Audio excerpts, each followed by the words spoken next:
I love getting together with friends that I've known for a long time. At some point, we inevitably start reminiscing, telling stories about the things that we've done. Whenever we meet up with Stuart and Catherine or Mark and Liz, they're friends of ours from when we lived in Essex, we talk about the time that we went to Jimmy's farm. Pig was the focus of the day. We had bacon sandwiches for breakfast, we had sausage bats for lunch, and we took a joint of pork home for roast pork for dinner. And whilst we were there, one of the baby pigs escaped from their pen. I can still see Stuart trying to catch hold of this little pig as it squirmed through his legs to freedom. Well, I guess you had to have been there, but it was really funny. We love to tell stories of the good things we've done. When something moves from the current to the past, it becomes a story we tell. But not everything we do becomes a story we want to tell. Sometimes it becomes something we regret, something we'd like to keep hidden. Now, this is the third message in our series called Better Decisions, Fewer Regrets. The big idea for this series is the link between asking better questions in order to make better decisions. Now, we all have a bunch of questions we ask ourselves before we make a decision. Things like, will I like it? Will it hurt me? Can I afford it? Will anyone find out? What will I do if someone finds out? Now, some of these questions are helpful and others are not so. So we're giving you 5 questions you can ask every time you've got a decision to make. Now, Jesus leads the way for us in asking great questions. He asked far more than he answered. And Jesus actually gave us 2 questions that we can ask every time we've got a decision to make. These 2 questions should form the foundation of any decision we make. Before we ask ourselves one of the 5 questions we're exploring here, or before we ask ourselves one of the questions we usually ask when we make a decision, we should ask ourselves, does it honour God and bless others? Now, according to Jesus, the whole of the Bible is based on them. So let's jump into today's question. It's the legacy question, and it's, what story do I want to tell? When this decision that I'm about to make is reduced to a story I tell, what story do I want to tell? When this season of life, this relationship, this career, this transaction, this interaction, when whatever is currently in my present moves to my past and it becomes a story, what story do I want to tell? Will it be a story I want to tell, or will it be something I would rather remain hidden? Will it be a story I'm proud of, or something I'm ashamed about? Now, the stories we tell are made up of the decisions we make. So if we want to be able to tell good stories, well, we have to be able to make good decisions. This is something that is in your control. We know that there's so many things that we can't control, but the decisions we make are not one of them. Sure, there are limiting factors. We don't have unlimited options available to us for every decision we make. But within the parameters we've been given, we still have a choice. You write the story of your life one decision at a time. Each of these decisions becomes part of that story and your story. What you do or don't do is part of this story. Where you go or don't go is part of this story. What you say, how you react, what you buy, where you spend your time or who you spend your time with, what you watch or read are all part of this story. The problem is we are so now focused that we often don't think about the impact or the consequence that these decisions will have in the future. Now, we know when we're faced with a life-changing decision, things like starting a new job or getting married or moving house. We think about the knock-on impact at these junction points. We know that things will be different, so we tend to give them more thought. We tend to ask more questions. Now, that doesn't mean that we don't have regret in this area. One of the most common regrets that people have towards the end of their life is the amount of time they spent at work. Looking back, they can see the benefit from increased income and security and perhaps status and climbing the ladder wasn't worth the sacrifice of spending less time with the people they loved and doing the things they love. But these kinds of regrets are not formed by one decision. They are created in a series of choices, one after the other, where we're focused on the now and not the story that's being formed. The issue might not be the decision to take the job. It's the decision to work a little later and then on the weekend. It's the decision to go on the work trip and miss your daughter's birthday. The story you tell is formed by those decisions that you make. Often it's the small, the insignificant, the innocuous decisions that lead to having the biggest impact. It's the butterfly effect that starts a chain of events or decisions that drastically alter our future. Now, let me share an example with you from history and the West End. It's from the life of Joseph. Not the guy who was married to Mary, the one who had the Technicolor Dreamcoat and looks a bit like a mix between Jason Donovan and Philip Schofield. Joseph was the favourite son. His dad loved him more than he did Joseph's 11 brothers. Jacob, Joseph's dad, loved Joseph more because Joseph was the oldest son of his favourite wife. And you thought your family was complicated. Everyone knew that Joseph was the favourite, including Joseph.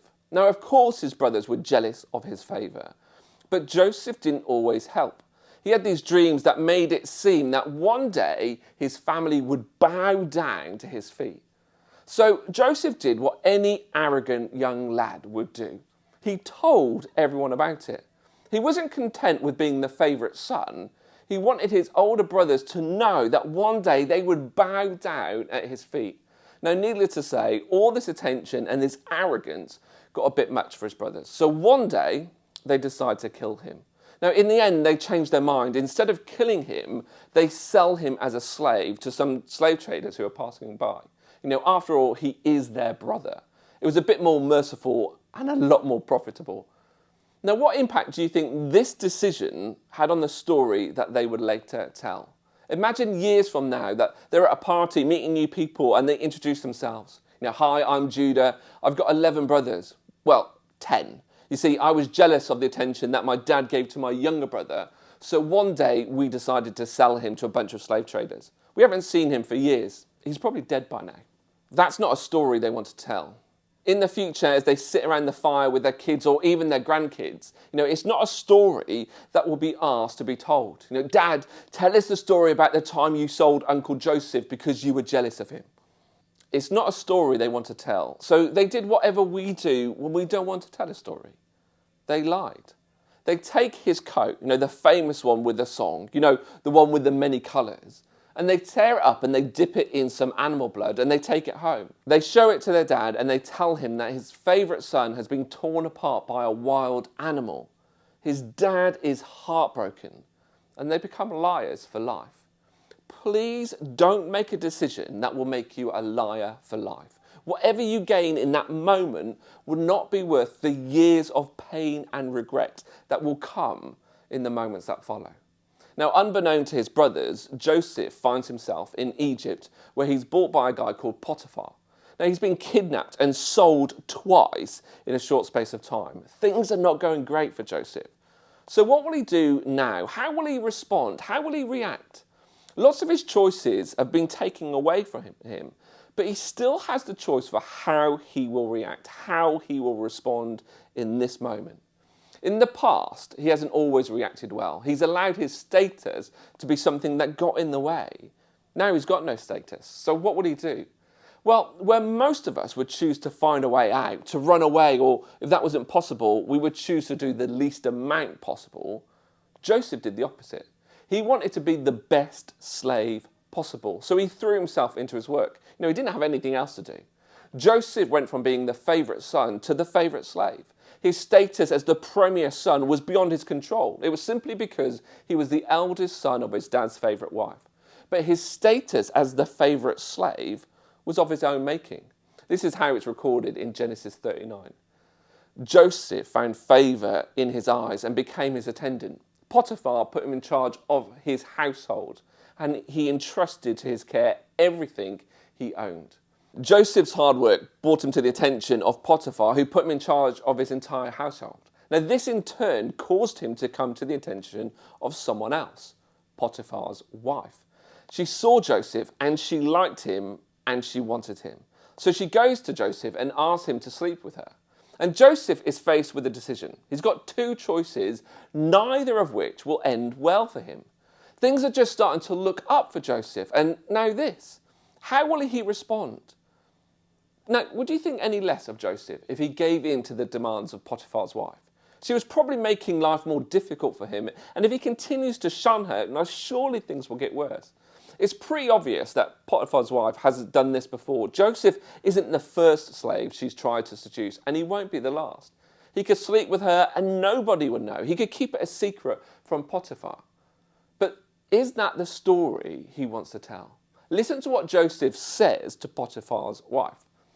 "With me in charge," he told her, "my master does not concern himself with anything in the house. Everything he owns he has entrusted to my care. No one is greater in this house than I am. My master has withheld nothing from me except you, because you are his wife. How then could I do such a wicked thing and sin against God?" This is one of those turning point decisions that impact the story Joseph will tell in the future. Which story does he choose? Story 1. Potiphar gave me an opportunity that I didn't dream would be possible. He trusted me and believed in me. I was faithful to him and to my God who has watched over me. Or story 2. Potiphar gave me an opportunity that I didn't dream would be possible. He trusted me and believed in me. So I abused his trust and dishonoured my God by having an affair with his wife. Now, as you probably know, Joseph opted for story 1. He paused to think about the long game rather than the short term. And we would say it was the right choice. But things didn't seem to turn out right for him. Potiphar's wife isn't used to being rejected, so she accuses Joseph of trying to rape her. And he gets thrown into prison for doing the right thing. At this point, you would forgive Joseph for giving up. Surely, after all he's been through, he can just throw in the towel and focus on himself. He's been kidnapped, sold twice, and now wrongly imprisoned. But Joseph doesn't give up. He does what he did in Potiphar's house. He was the favourite son, then the favourite slave, and now he works at being the favourite prisoner. He didn't earn his status as the favourite son, but in Potiphar's house and Pharaoh's dungeon, Joseph does all he can do to be the best he can be. Now, I'm sure there's things that he regrets. I'm sure Joseph can see how his favourite son's status caused pain and difficulty for his brothers. That was beyond his control, but how he responded wasn't. Sure, it didn't justify what they did to him, but he still had a choice. We see Joseph growing in Potiphar's house, and we see him maturing in Pharaoh's dungeon. Again, he's elevated to be in charge of the whole place. Joseph has changed his story one decision at a time, but it's far from over. Eventually, he finds himself in front of Pharaoh, and in a bizarre twist of fate, he finds himself in charge of all Egypt. He was the prime son, then the prime slave, and the prime prisoner, and he ends up being the prime minister of Egypt. And then one day, his brothers turn up, and they bow down to his feet, just as he dreamt about all those years ago. When they realise that Joseph is their long-lost brother, they're terrified. They think Joseph will do the same thing to them as they did to him. Now, you really need to read the story for yourself. There's so much going on. Joseph's story begins at chapter 37 of Genesis and runs to the end of the book. Joseph is again faced with a decision that will alter his story. He had the power to kill his brothers if he wanted to, or to imprison them and make them slaves, just like they did to him. And I think he came close to making that their story. And after all, they would have deserved it. But Joseph isn't like his brothers. He's learned not to react, but to respond with patience and wisdom. He's learned not just to think about the now, but to consider the future implications of his decisions and how it will impact his story that he later tells. And it's an amazing story. Right at the end of the book of Genesis, Joseph says something to his brothers that, for me, sums up his attitude towards his actions and the decisions he's made along the way. You intended to harm me, but God intended it for good, to accomplish what is now being done, the saving of many lives. This is Joseph's story. I wasn't always the best I could be. I did things I regret, and a bunch of things happened to me that were out of my control and were not fair. But each time I learned to trust God and do the best I can do. I learned to respond with wisdom rather than react on impulse. And it served me well. And I was put in a place where I was not only able to save the lives of countless people, but I also saved my family and was reunited with them. Now that's a story worth telling, which brings us back to us. What story do you want to tell? What story do you want to be told about you? You are writing it one decision at a time. Give yourself the space to make those decisions that you will be proud to tell. The decisions that leave a lasting legacy that your family and friends are proud to tell. And if you need more convincing, remember the story you tell is one that influences and impacts the people closest to you. In some way, your story becomes their story. Your legacy becomes their legacy. Jacob's actions largely resulted in his son selling his favourite son. His story became their story. Now, the story my kids get to tell is hugely impacted by mine. I set an example for them to follow. Is it an example I want them to follow? Is it the story I want them to tell? So how will this choice, this decision, this reaction or response impact the legacy I leave for the people I love?